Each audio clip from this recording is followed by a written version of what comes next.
核能是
中国和工业自主创新、服务国家、造福人类的杰出代表。我们有理由相信，在中核集团的带领下，在广大科技人员的努力下，在各方面的支持下，玲珑1号将成为中国核能事业发展史上的一个亮点，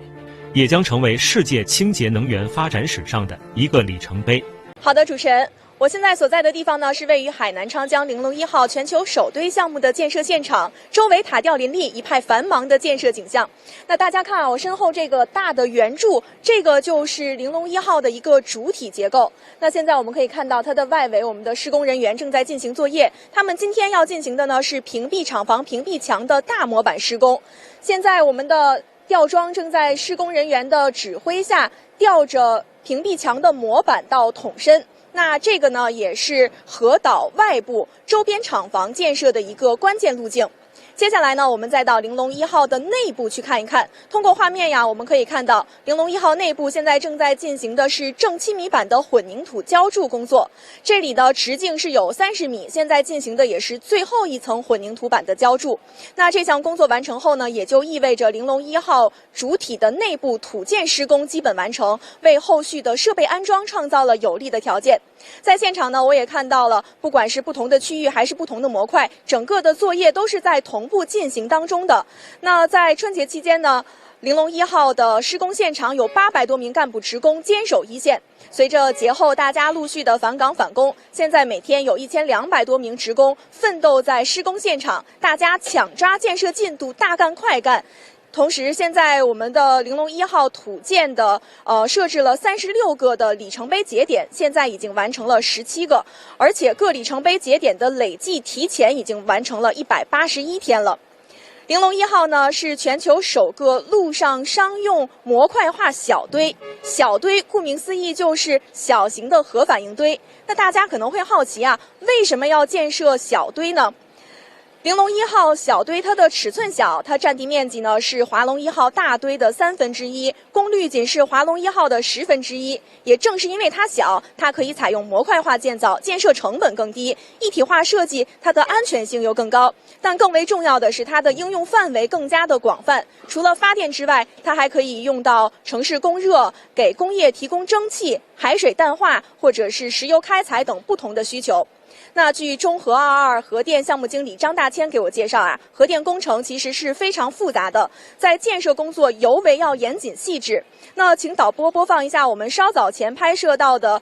塔吊的画面。那现在看到的呢，我们是在夜晚进行的一个吊装画面。为什么这么重要的工作要在夜晚进行啊？在现场我们专门设有气象监测站，每天我们的这个建设工作都会根据当天的一个天气情况进行调整和安排。那当天呢，晚上风是比较弱的，在吊装整个大型的这个模块的过程当中，是能够保证整个过程是比较平稳的。同时，在后续的建设安装的过程当中呢，也能够保证它的一个精准度和安全性。那玲珑1号无论是在技术管理、质量管理还是施工工艺等方面都形成了创新优化，同时我们的主要设备也已经完全国产化了，这也标志着我国在模块化小型堆技术上走在了世界的前列。玲珑1号在建成投运后呢，预计年发电量会达到10亿度，可以满足52.6万户家庭的用电需求，也能促进海南绿色创新发展，满足国家清洁能源的需求。在各项工作快速有序的推进下，玲珑1号全球首堆项目预计在2026年2月建成，并具备运行的条件。好的，主持人，现场玲珑1号的建设情况就是这样。